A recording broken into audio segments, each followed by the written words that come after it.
Rosa de Santo Domingo ahogó en lejía hirviendo al amo que vendió a sus 3 hijos, pero lo que hizo después fue aún más impactante. Cuando las autoridades llegaron a la plantación, encontraron una escena tan perturbadora que el gobernador de la Española ordenó ejecutar a todos los testigos para que la historia nunca se difundiera.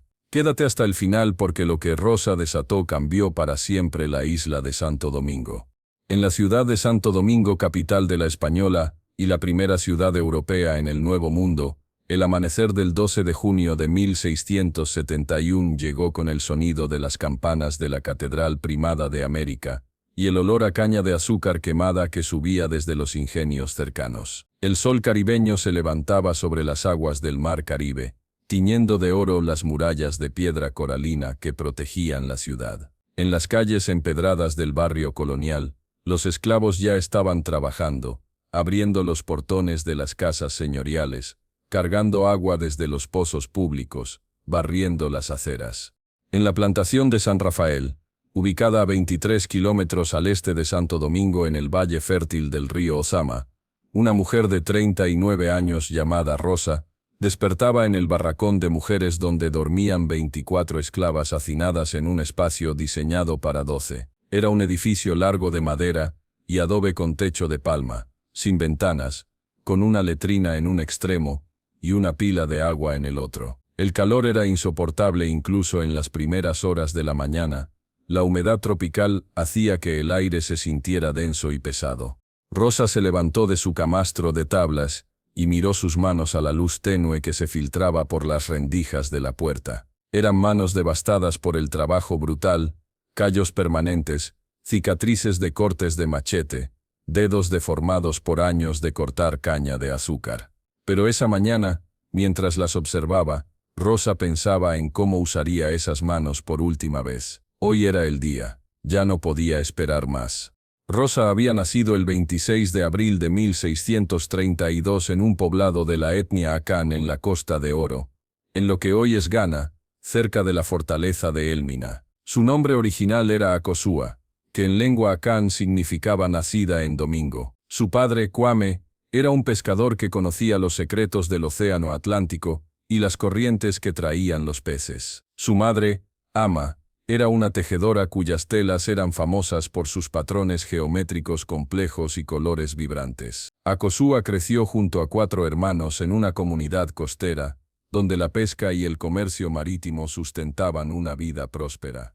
Los Akan eran comerciantes sofisticados que habían estado en contacto con europeos durante más de un siglo. Comerciaban oro, marfil, pimienta y otros productos.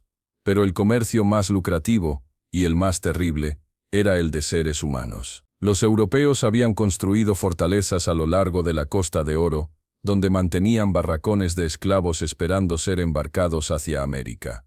La vida de Akosua cambió brutalmente en agosto de 1639, cuando tenía 7 años. Su aldea fue atacada no por extranjeros, sino por guerreros de un reino Akan rival que colaboraba con comerciantes holandeses. La guerra entre reinos africanos había existido siempre, pero la presencia europea había transformado estas guerras en cacerías humanas diseñadas específicamente para capturar personas para vender como esclavos. Akosua vio cómo mataban a su padre cuando intentó defender a su familia. Su madre fue capturada junto con ella y sus hermanos. Los encadenaron por el cuello formando una fila de 62 cautivos, y los obligaron a caminar durante 12 días hasta llegar al fuerte de Elmina en la costa.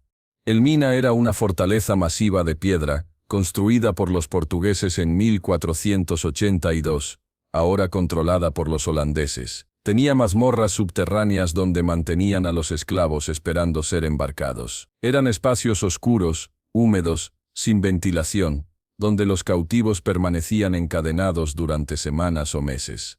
Akosua fue separada de su madre y hermanos en los barracones de Elmina. Los traficantes holandeses dividían sistemáticamente a las familias para prevenir organización y resistencia. Akosua fue marcada con un hierro candente en el hombro derecho con las iniciales WIC de la Compañía Holandesa de las Indias Occidentales. Durante 9 semanas permaneció en aquellas mazmorras subterráneas. El piso era de tierra compactada mezclada con excrementos humanos acumulados durante décadas. El techo goteaba agua salada del océano que estaba justo encima. Los cautivos dormían encadenados unos contra otros, sin espacio para moverse. Muchos se enfermaban y morían. Los cuerpos eran arrastrados fuera y arrojados al océano. El 3 de noviembre de 1639, Akosua fue llevada a través de la puerta de no retorno, una abertura en la muralla de Elmina que daba directamente al muelle donde esperaban los barcos negreros. Era llamada así porque los africanos que pasaban por esa puerta nunca regresaban a África.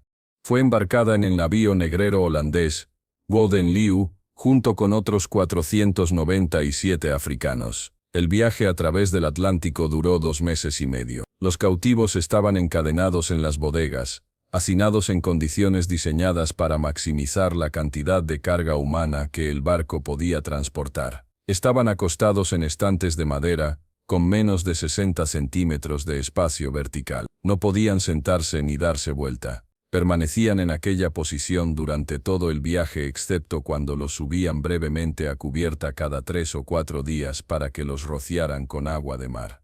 Durante aquella travesía, Akosua vio horrores que nunca podría olvidar. Vio cómo los cautivos morían de disentería, vomitando y defecando sobre los que estaban encadenados debajo de ellos. Vio cómo algunos se volvían locos por la claustrofobia y el terror. Vio cómo la tripulación holandesa violaba sistemáticamente a las mujeres y niñas cuando las subían a cubierta. Vio cómo arrojaban los cuerpos al océano donde los tiburones esperaban.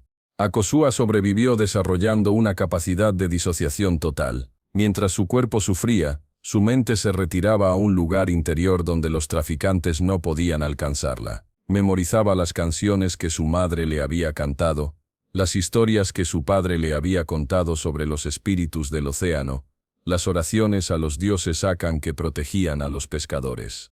Cuando el Golden Leeuw atracó en el puerto de Santo Domingo el 19 de enero de 1640 quedaban vivos solo 318 esclavos. Akosua tenía 7 años y 8 meses, pesaba menos de 20 kilos, estaba cubierta de llagas infectadas y apenas podía caminar, pero estaba viva.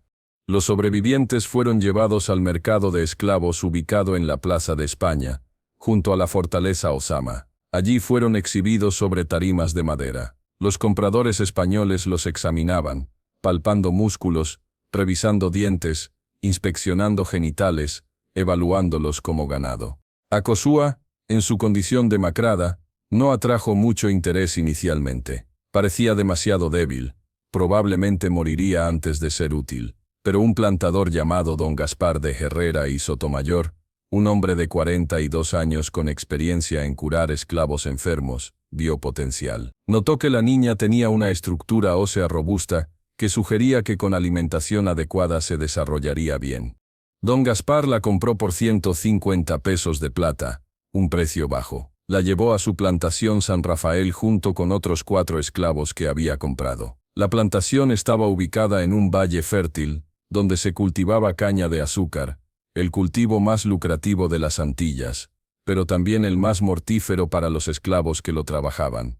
La plantación San Rafael era una propiedad de 1.200 hectáreas. La casa principal era una construcción de 2 plantas de mampostería y madera con techo de tejas españolas, rodeada de jardines tropicales. A 200 metros estaban los barracones de esclavos, 6 edificios largos donde dormían los trabajadores.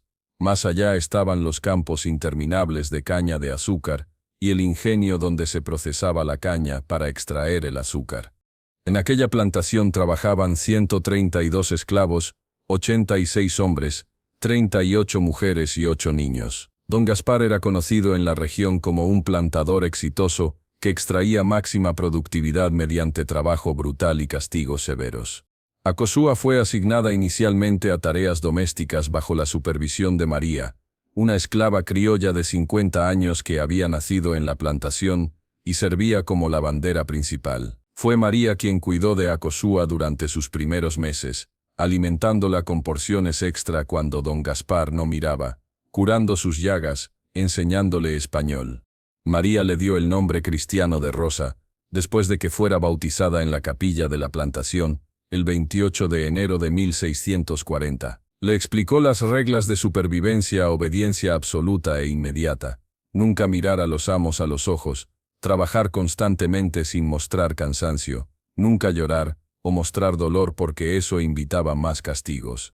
Durante sus primeros años, Rosa trabajó lavando ropa en el río, limpiando la casa principal, ayudando en la cocina. Se levantaba a las 4 de la mañana y trabajaba hasta las 10 de la noche. Los domingos asistía a misa obligatoria en la capilla de la plantación a las 5 de la mañana. Después trabajaba mediodía. Don Gaspar estaba casado con doña Isabel de Zúñiga y Velasco, una criolla dominicana de 38 años de una familia de plantadores establecida. De ese matrimonio habían nacido 5 hijos, 3 varones llamados Gaspar, Diego y Alfonso, y 2 hijas llamadas Isabel y Beatriz. Doña Isabel murió en 1645 de fiebre amarilla durante una epidemia que asoló Santo Domingo. Don Gaspar quedó viudo con 5 hijos entre 6 y 12 años. No volvió a casarse, dedicándose completamente a administrar la plantación con ayuda de esclavas que servían como niñeras y amas de llaves. Rosa creció en aquel ambiente. Para sus 15 años en 1647, se había desarrollado hasta convertirse en una joven fuerte. El trabajo constante había construido músculos considerables en sus brazos, espalda y piernas. Era robusta, con la constitución física heredada de generaciones de pescadores akan acostumbrados al trabajo físico duro.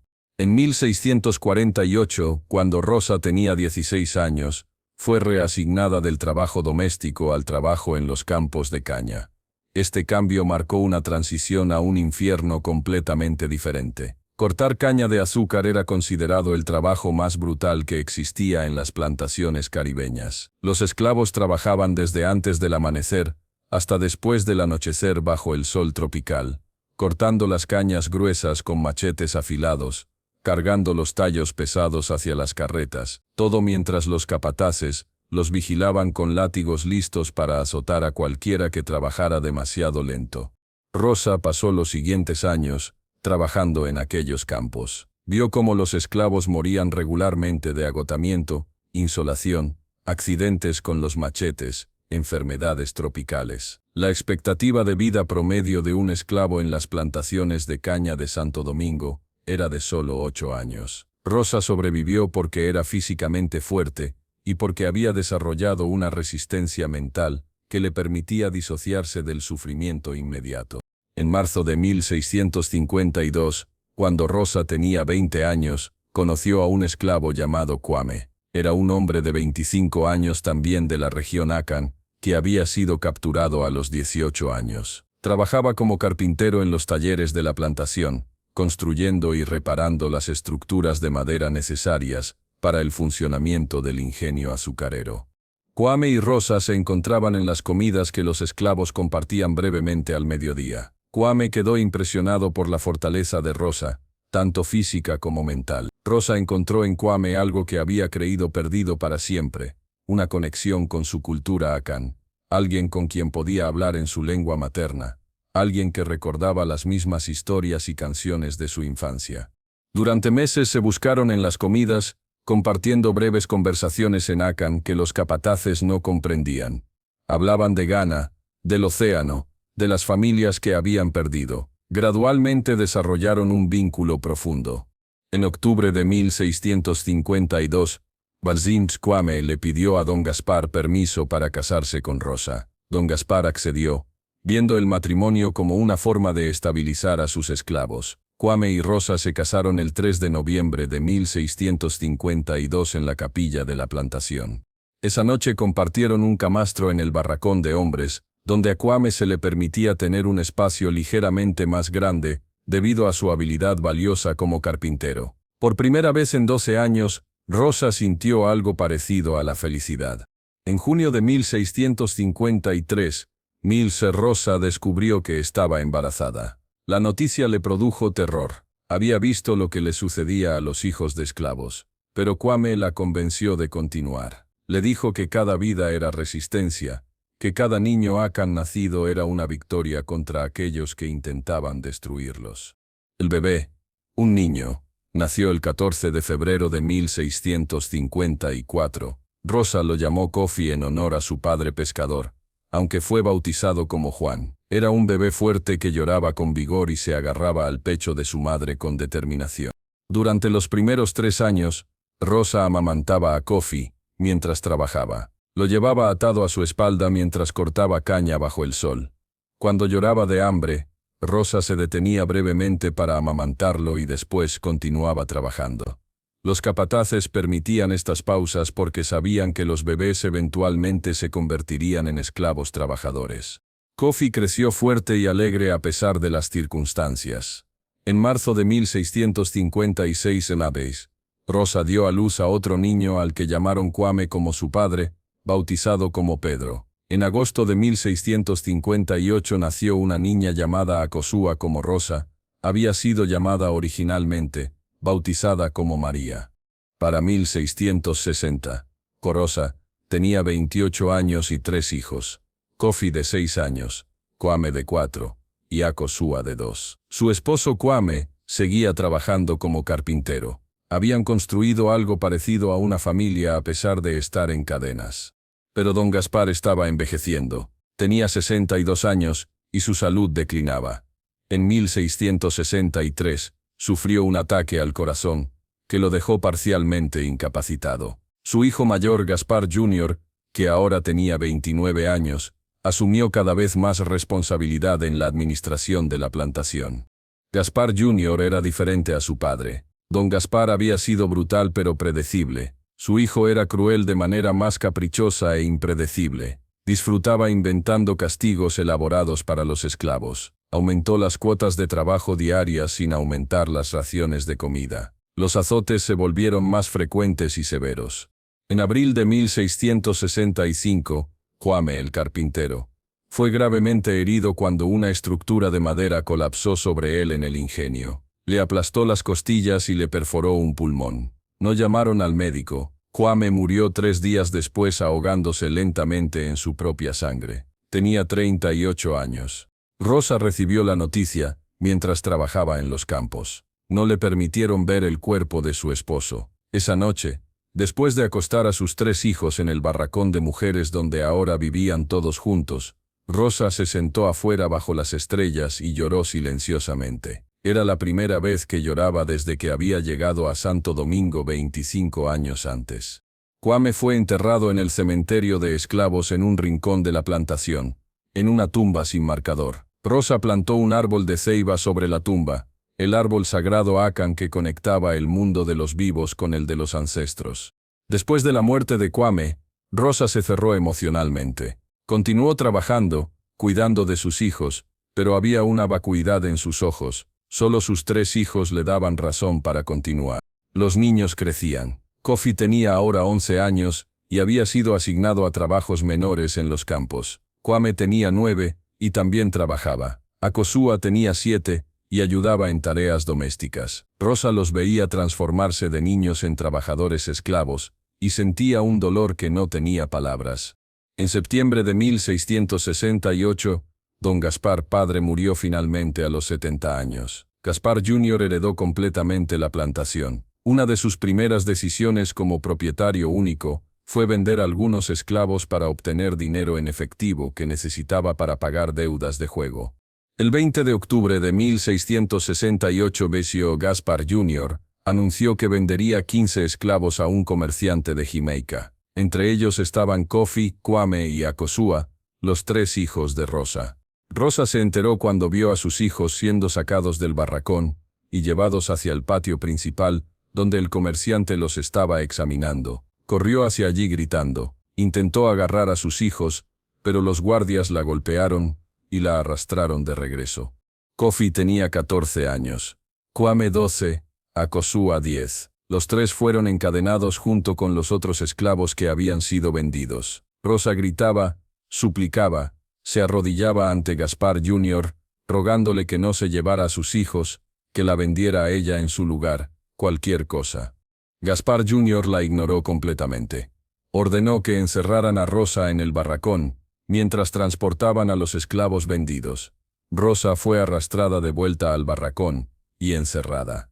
Desde adentro podía escuchar los gritos de sus hijos llamándola mientras los cargaban hacia las carretas que los llevarían al puerto de Santo Domingo. Kofi gritaba, «Mamá», una y otra vez. Kwame lloraba aterrorizado. Akosua, la más pequeña, solo repetía, «No quiero ir, no quiero ir». Sus voces se alejaban gradualmente hasta que finalmente Rosa ya no pudo escucharlas. Rosa fue dejada en el barracón cerrado durante 3 días sin comida ni agua como castigo por su comportamiento histérico, según la orden de Gaspar Jr. Cuando finalmente la dejaron salir, algo fundamental había muerto dentro de ella.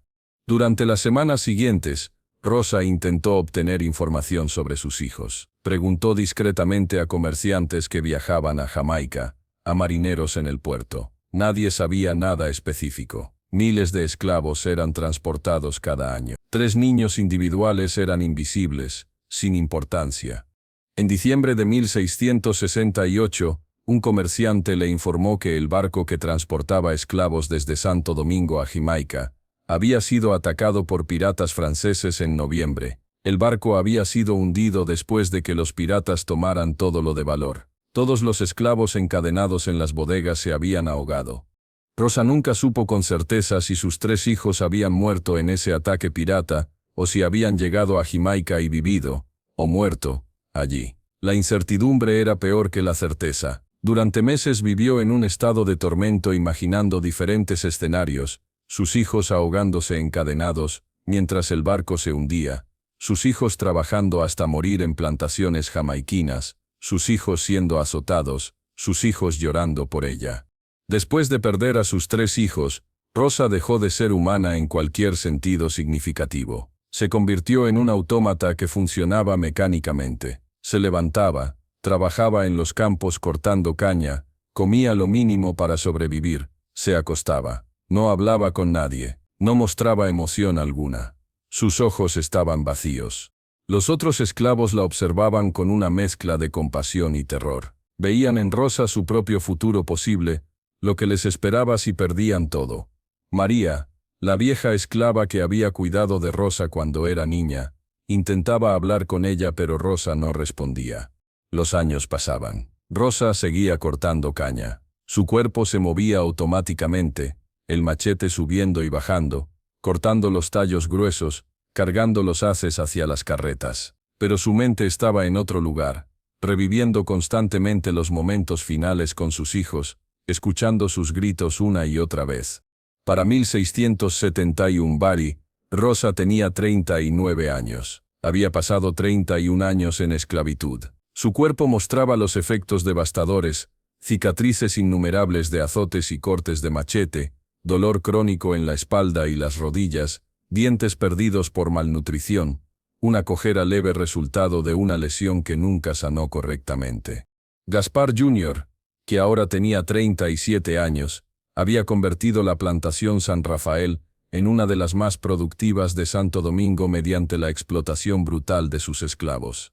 Aumentaba constantemente las cuotas de producción. Los esclavos trabajaban ahora desde las 4 de la mañana hasta las 9 de la noche. Las raciones de comida eran reducidas al mínimo absoluto necesario para mantenerlos vivos. Los castigos eran frecuentes y severos. El 11 de junio de 1671 D.C., Rosa estaba trabajando en los campos cuando colapsó de agotamiento. No había comido en 2 días porque había dado su ración a una esclava joven que estaba embarazada y necesitaba la comida más que ella. El capataz mestizo que supervisaba el campo la vio caer y asumió que estaba fingiendo para evitar trabajar. Se acercó y comenzó a azotarla mientras yacía en el suelo. «Levántate, maldita perra perezosa», gritaba. El látigo caía sobre la espalda de Rosa una y otra vez. 10 latigazos, 15, 20. Rosa no gritaba, no suplicaba, simplemente yacía allí aceptando el castigo.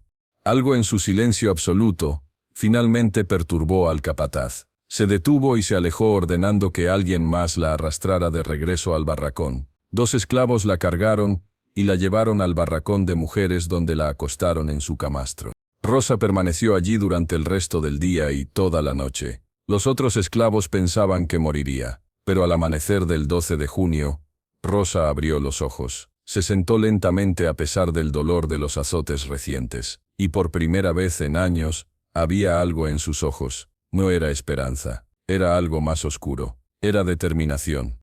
Rosa se levantó y salió del barracón. Era cerca de las 5 de la mañana. Los demás esclavos estaban despertando, preparándose para otro día de trabajo brutal.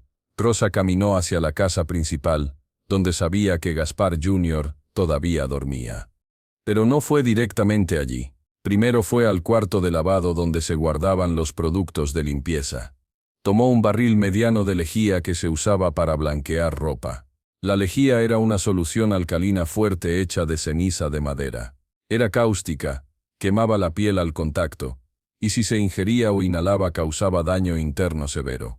Rosa cargó el barril, que pesaba aproximadamente 20 kilos, hacia la cocina principal. Allí vertió la lejía en la olla más grande que encontró, una olla de hierro de casi 30 litros, que normalmente se usaba para hacer sopas para todos los trabajadores. Colocó la olla sobre el fogón más grande y encendió el fuego. Mientras esperaba que la lejía se calentara, Rosa tomó el cuchillo de carnicero más grande de la cocina. Era un cuchillo pesado con hoja de 40 centímetros usado para desarticular cerdos y reses. También tomó un machete que se guardaba en la cocina para cortar cocos y plátanos.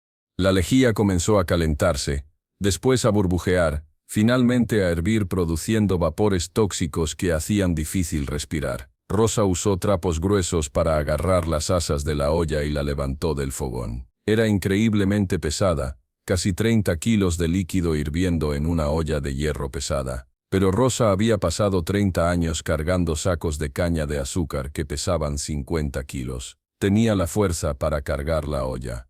Subió las escaleras hacia la habitación de Gaspar Jr. Sus pies descalzos no hacían ruido. Llegó a la puerta. No estaba cerrada con llave. Los amos no temían a sus esclavos. Rosa empujó la puerta con su hombro. Se abrió silenciosamente. La habitación estaba en penumbra. Gaspar Jr. dormía en su cama, un mueble grande con dosel importado de España. Dormía boca arriba, roncando suavemente, completamente vulnerable. Rosa caminó hacia la cama cargando la olla de lejía hirviendo.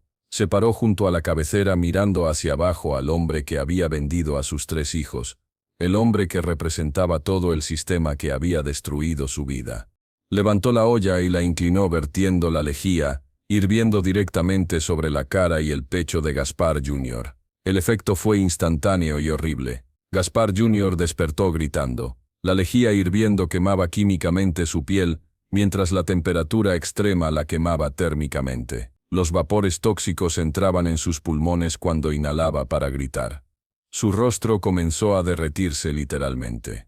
Rosa continuó vertiendo la lejía metódicamente hasta que la olla estuvo vacía. Gaspar Jr. se retorcía en agonía absoluta. Sus gritos eran inhumanos. Sus manos fueron a su cara, intentando limpiar la lejía, pero eso solo extendía las quemaduras a sus manos. Rosa dejó caer la olla vacía. Cayó sobre la cama con un sonido metálico sordo. Gaspar Jr. seguía gritando, sus manos quemadas extendidas hacia Rosa en súplica, pero Rosa no había terminado. Tomó el cuchillo de carnicero que había traído y con un movimiento rápido y preciso lo hundió en el pecho de Gaspar Jr. La hoja penetró entre las costillas directamente al corazón. Gaspar Jr. se sacudió una vez, después quedó inmóvil. Había muerto. Rosa sacó el cuchillo. Los gritos habían alertado a otros en la casa. Diego, el hermano de Gaspar Jr., que tenía 35 años, corrió hacia la habitación. También Alfonso, el hermano menor de 33. Las 2 hermanas, Isabel de 32 y Beatriz de 30, venían detrás. Diego llegó primero a la puerta de la habitación. Vio la escena, su hermano muerto en una cama empapada de lejía y sangre, Rosa parada junto a la cama con un cuchillo ensangrentado en la mano. ¿Qué hiciste?, gritó Diego. Rosa se volvió hacia él. Sus ojos ya no estaban vacíos, ardían con una ira que había estado creciendo durante 31 años. No respondió, simplemente caminó hacia Diego con el cuchillo en la mano. Diego intentó agarrarla, pero Rosa era más fuerte de lo que él anticipaba. 30 años cortando caña de azúcar habían construido músculos que Diego, que nunca había hecho trabajo manual en su vida, no podía igualar. Rosa lo empujó enviándolo de espaldas contra la pared del corredor. Antes de que pudiera recuperarse, Rosa le cortó la garganta con el cuchillo de carnicero. La hoja afilada cortó la arteria carótida. La sangre brotó en un arco pulsante. Diego cayó al suelo agarrándose el cuello inútilmente. Murió en menos de un minuto. Alfonso vio esto y trató de huir. Corrió escaleras abajo hacia la puerta principal. Rosa lo siguió. Lo alcanzó en el zaguán de la casa. Alfonso se volvió para defenderse, pero Rosa era implacable. Lo apuñaló repetidamente en el pecho y el abdomen. 8, 9, 10 veces. Alfonso cayó al suelo sangrando de múltiples heridas. Murió en menos de 2 minutos. Isabel y Beatriz, las dos hermanas, habían corrido hacia sus habitaciones y cerrado las puertas con llave. Rosa subió las escaleras y fue a la habitación de Isabel. Golpeó la puerta. «Abre», dijo con voz extrañamente calmada. «Vete, aléjate de mí», gritaba Isabel desde adentro. Rosa no discutió. Retrocedió y pateó la puerta con toda su fuerza. La madera se astilló pero no cedió. Pateó de nuevo. Y otra vez. A la cuarta patada, la puerta se abrió violentamente. Isabel estaba acorralada en un rincón de su habitación, sosteniendo una vela como si eso pudiera protegerla. Rosa caminó hacia ella. Isabel comenzó a suplicar. «Por favor, no me mates. No te hice nada. Yo no vendí a tus hijos». Rosa se detuvo. Miró a Isabel. Era cierto que Isabel no había tomado la decisión de vender a sus hijos, pero Isabel había vivido toda su vida beneficiándose del sistema que había destruido a Rosa. Había comido alimentos cultivados por esclavos, había usado ropa lavada por esclavos, había vivido en una casa construida por esclavos. Su riqueza, su comodidad, su vida entera había sido posible solo por el sufrimiento de personas como Rosa. «No hiciste nada», dijo Rosa finalmente. «Ese es precisamente el problema. Nunca hiciste nada». Rosa avanzó y apuñaló a Isabel en el corazón. Isabel cayó muerta instantáneamente. Rosa se volvió y salió de la habitación. Fue hacia la habitación de Beatriz. Pateó la puerta hasta abrirla. Beatriz no estaba allí. Había escapado por la ventana y estaba corriendo hacia los campos gritando pidiendo ayuda. Rosa salió de la casa. En el patio, los esclavos se habían congregado alertados por los gritos. Miraban a Rosa cubierta de sangre con expresiones de shock absoluto. Rosa caminó hacia ellos. «La familia Herrera está muerta excepto Beatriz, que huyó», anunció Rosa. «He matado a Gaspar Jr., quien vendió a mis 3 hijos. He matado a sus hermanos y su hermana. Lo he hecho porque después de 31 años de sufrimiento, decidí que prefiero morir haciendo justicia que continuar viviendo en sumisión». Los esclavos se miraron entre sí. Algunos estaban aterrorizados por lo que sucedería ahora. Otros sentían algo diferente. Uno de los esclavos, un hombre joven llamado Francisco, dio un paso adelante. «Si van a matarte por esto», dijo Francisco, «entonces al menos muramos todos libres. Al menos por un día seamos libres antes de que vengan las autoridades». Otros esclavos comenzaron a asentir. La idea se extendió como fuego. Si iban a ser castigados de todos modos por el asesinato de los amos, al menos podrían ser libres por un breve tiempo. Y entonces sucedió algo que las autoridades coloniales habían temido durante siglos: una rebelión esclava completa. Los 117 esclavos de la plantación San Rafael se declararon libres. Quemaron los documentos que registraban su propiedad. Abrieron los almacenes y tomaron comida, ropa, herramientas. Saquearon la casa principal tomando todo lo de valor. Pero esto fue solo el comienzo. Un esclavo llamado Daniel sugirió que fueran a las plantaciones vecinas y liberaran a los esclavos allí también. La idea fue recibida con entusiasmo. Si iban a rebelarse, que fuera una rebelión que importara. Durante las siguientes 24 horas, los esclavos rebeldes de San Rafael visitaron 5 plantaciones vecinas. En cada una, mataban o expulsaban a los propietarios y capataces, quemaban los registros de propiedad y liberaban a los esclavos. Para el final del primer día, más de 600 esclavos se habían unido a la rebelión. El 13 de junio de 1671 la rebelión había crecido hasta incluir casi 1.200 esclavos de 10 plantaciones diferentes. Controlaban un área de aproximadamente 30 kilómetros cuadrados en el valle del río Ozama. Habían matado a 17 propietarios de plantaciones, 43 capataces y guardias, y varios comerciantes que tuvieron la mala suerte de estar en las plantaciones cuando llegaron los rebeldes.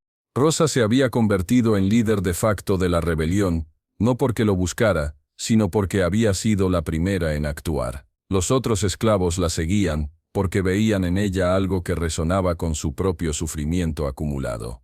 Pero Rosa sabía que la rebelión no podía durar. Santo Domingo tenía guarniciones militares españolas. Eventualmente las tropas llegarían y aplastarían la rebelión. Los rebeldes no tenían armas de fuego suficientes, no tenían entrenamiento militar, no tenían provisiones para un conflicto prolongado.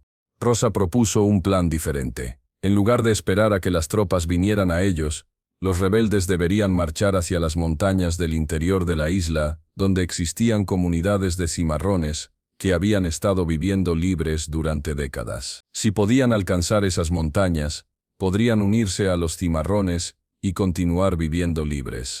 El plan fue aceptado. El 14 de junio, los rebeldes comenzaron a marchar hacia el este, hacia las montañas de la cordillera oriental. Llevaban todo lo que podían cargar: comida, herramientas, armas, ropa. Pero las autoridades españolas de Santo Domingo habían reaccionado rápidamente. El gobernador, don Ignacio Pérez Caro, había movilizado todas las tropas disponibles. 300 soldados españoles y 200 milicianos criollos fueron enviados a interceptar a los rebeldes. El 15 de junio, las tropas españolas alcanzaron a los rebeldes cerca del río Jaina, a unos 40 kilómetros de Santo Domingo. Los rebeldes, cargados con provisiones y sin entrenamiento militar, no podían moverse rápidamente. Las tropas españolas, bien armadas con arcabuces y cañones pequeños, los atacaron. La batalla fue una masacre. Los rebeldes tenían principalmente machetes, palos y unas pocas armas de fuego robadas de las plantaciones. Las tropas españolas tenían armamento superior y entrenamiento. Dispararon salvas de arcabuz sobre los rebeldes, matando a docenas con cada descarga. Los rebeldes intentaron resistir, pero era imposible. En 2 horas, 450 rebeldes habían sido muertos. Otros 300 fueron capturados. El resto huyó dispersándose en pequeños grupos hacia diferentes direcciones. Rosa fue capturada durante la batalla. Luchó hasta el final, usando un machete para defenderse, matando a 2 soldados antes de que finalmente la sometieran. Fue encadenada junto con otros líderes de la rebelión y llevada de regreso a Santo Domingo. El 17 de junio de 1670, 5 días después de que Rosa matara a Gaspar Jr., fue encerrada en las mazmorras de la fortaleza Ozama. Era la misma fortaleza junto a la cual había sido vendida como esclava 31 años antes. El caso causó pánico absoluto en Santo Domingo y en todas las colonias españolas del Caribe. Una esclava había asesinado a su amo y sus hermanos. Después había liderado una rebelión que había resultado en la muerte de más de 60 colonos españoles y casi 500 esclavos rebeldes muertos durante la batalla y la represión subsecuente. El gobernador quería hacer un ejemplo que aterrorizara a cualquier otro esclavo que considerara la rebelión. Pero también necesitaba entender cómo había sucedido esto para prevenir futuras rebeliones. Rosa fue interrogada repetidamente bajo tortura. Le preguntaban quién había planeado la rebelión con ella, cuánto tiempo habían estado planeando, si había conspiradores en otras plantaciones o en la ciudad misma. Rosa respondía consistentemente que no había conspiración. Había matado a Gaspar Jr. impulsivamente después de años de sufrimiento acumulado. Los otros esclavos se habían unido espontáneamente después de ver lo que había hecho. Las autoridades no le creían. Pensaban que debía haber una organización secreta, una red de conspiradores. Intensificaron la tortura. Rosa fue sometida al potro, la garrucha, el agua. Sus huesos fueron dislocados, sus articulaciones permanentemente dañadas. Pero su historia nunca cambió porque era la verdad. Finalmente, después de semanas de interrogatorios que no revelaron ninguna conspiración más amplia, el gobernador aceptó que Rosa probablemente estaba diciendo la verdad. No había red organizada, había sido un acto espontáneo de violencia que había resonado con el sufrimiento acumulado de cientos de esclavos, resultando en una rebelión improvisada. Esto era de alguna manera más aterrador para los colonos que una conspiración organizada. Significaba que cada esclavo era potencialmente un rebelde, que el sufrimiento acumulado podía explotar en cualquier momento sin previo aviso. El gobernador consultó con el virrey en Santo Domingo y con la corona en España sobre qué hacer. La ejecución de Rosa estaba garantizada, pero ¿cómo ejecutarla de manera que aterrorizara efectivamente a otros esclavos sin convertirla en mártir? Decidieron un castigo diseñado para ser tan brutal que ningún esclavo quisiera seguir su ejemplo. Rosa sería ejecutada públicamente, mediante tortura prolongada. Sería azotada, marcada con hierros candentes, mutilada gradualmente, y finalmente quemada viva. Todo esto durante un proceso que tomaría varias horas para maximizar el sufrimiento y el efecto disuasorio. Pero había otro aspecto del caso que preocupaba profundamente al gobernador. Los esclavos que habían presenciado los asesinatos y la rebelión tenían conocimiento peligroso. Habían visto que era posible matar a los amos. Habían experimentado brevemente la libertad. Habían visto el poder de la acción colectiva. El gobernador tomó una decisión extraordinaria y oscura. Ordenó que todos los esclavos que habían estado en la plantación San Rafael, cuando Rosa mató a la familia Herrera, y todos los esclavos de las otras plantaciones que se habían unido a la rebelión, y habían sido capturados, fueran ejecutados también. No habría testigos sobrevivientes. Esto significaba ejecutar a 297 esclavos capturados. Era una masacre de escala asombrosa incluso para los estándares brutales de la época. Pero el gobernador argumentaba que era necesario para prevenir que el conocimiento de la rebelión se extendiera e inspirara futuros levantamientos. El 25 de junio de 1671 Merul, comenzaron las ejecuciones masivas. Durante 3 días, grupos de 30 a 40 esclavos fueron llevados a la Plaza de España en Santo Domingo y ahorcados públicamente. Sus cuerpos fueron dejados colgando de las horcas durante días como advertencia. Rosa fue forzada a observar estas ejecuciones, desde una jaula de hierro donde la mantenían en la plaza. Vio morir a docenas de personas que la habían seguido en la rebelión. Vio a María, la vieja esclava que la había cuidado cuando era niña, ser ahorcada. Vio a Francisco, el joven que había sido el primero en declararse libre, ser ahorcado. Vio a Daniel, quien había sugerido liberar otras plantaciones, ser ahorcado. El 28 de junio de 1671 llegó el turno de Rosa. Miles de personas se habían congregado en la plaza. Los colonos españoles querían ver el castigo de la esclava que había asesinado a sus amos. Los esclavos de la ciudad fueron obligados a asistir para que vieran el precio de la rebelión. Rosa fue sacada de su jaula. Había sido torturada durante semanas y apenas podía caminar. Fue arrastrada hacia el centro de la plaza donde habían construido una plataforma. Primero fue azotada públicamente. 100 latigazos que desgarraron la carne de su espalda hasta que las costillas eran visibles. Después fue marcada con hierros candentes. Los verdugos calentaron hierros en braseros hasta que brillaban al rojo vivo, y los presionaron contra su piel en los brazos, las piernas, el pecho. El olor a carne quemada llenaba la plaza.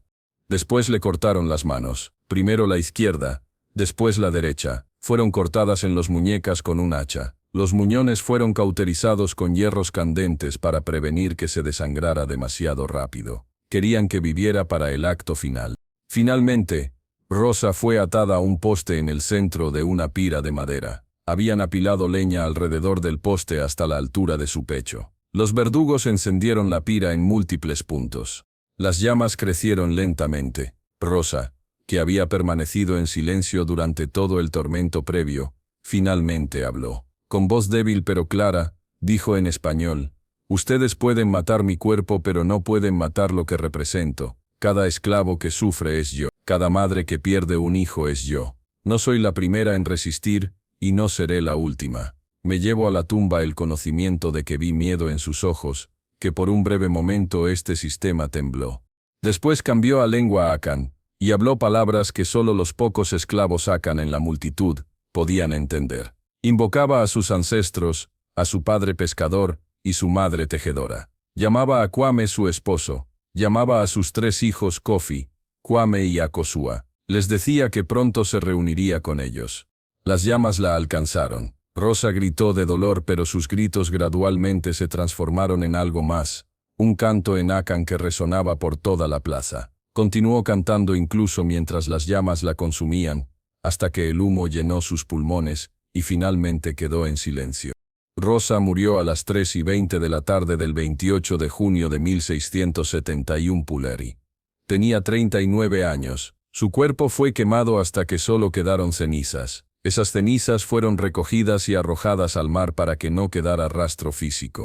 Pero el gobernador no había terminado. Ordenó que todos los registros detallados de la rebelión fueran destruidos. Los documentos que describían exactamente cómo Rosa había matado a la familia Herrera, cómo los esclavos se habían organizado, cómo habían liberado múltiples plantaciones, todo fue quemado. Los registros oficiales registrarían simplemente rebelión de esclavos sofocada, cabecilla ejecutada, orden restaurado. Los detalles serían borrados. Más oscuramente, el gobernador ordenó que los testigos españoles que habían visto la rebelión en su plenitud fueran amenazados con prisión si hablaban de los detalles. Algunos comerciantes y propietarios menores que tenían conocimiento detallado fueron discretamente asesinados, sus muertes atribuidas a asaltos o accidentes. El objetivo era borrar completamente la historia de Rosa de Santo Domingo de la memoria colectiva. Si los esclavos no sabían exactamente lo que había sucedido, no podrían inspirarse en ello. Pero era imposible borrar completamente la historia. Se contaba en susurros entre los esclavos de Santo Domingo. Se extendió a otras islas del Caribe. La mujer que había ahogado en lejía hirviendo al amo que vendió a sus 3 hijos, que después había liderado una rebelión de más de 1000 esclavos, que había desafiado al sistema hasta su último aliento. Y el impacto real de la rebelión de Rosa fue profundo. Las autoridades españolas en toda la región del Caribe implementaron nuevas políticas. Aumentaron las guarniciones militares en áreas con grandes poblaciones esclavas. Implementaron toques de queda más estrictos para esclavos. Prohibieron que grupos grandes de esclavos se reunieran incluso para actividades religiosas. Pero también por primera vez, implementaron regulaciones que limitaban ligeramente los abusos de los propietarios. Establecieron que los esclavos no podían trabajar más de 16 horas por día. Establecieron que las familias no podían ser separadas sin aprobación del gobernador. Establecieron inspecciones periódicas de plantaciones. Estas regulaciones eran débiles y frecuentemente ignoradas, pero representaban un reconocimiento tácito de que los abusos ilimitados generaban rebeliones que amenazaban todo el sistema. La plantación San Rafael nunca fue reconstruida. El terreno fue vendido, pero ningún comprador quería establecer una plantación allí. Se decía que estaba maldita, que los fantasmas de los muertos atormentaban el lugar. Eventualmente fue abandonada y reclamada por la selva. Los esclavos que trabajaron en las plantaciones vecinas contaban historias sobre escuchar gritos viniendo del sitio de San Rafael en las noches. Decían que era Rosa cantando en Akan, llamando a los espíritus de los rebeldes muertos. La historia de Rosa fue oficialmente suprimida, pero imposible de borrar. Se transmitió oralmente durante generaciones entre las comunidades afrodescendientes de Santo Domingo y más allá. Se convirtió en leyenda, en símbolo, en recordatorio de que incluso en las circunstancias más desesperadas, la resistencia era posible.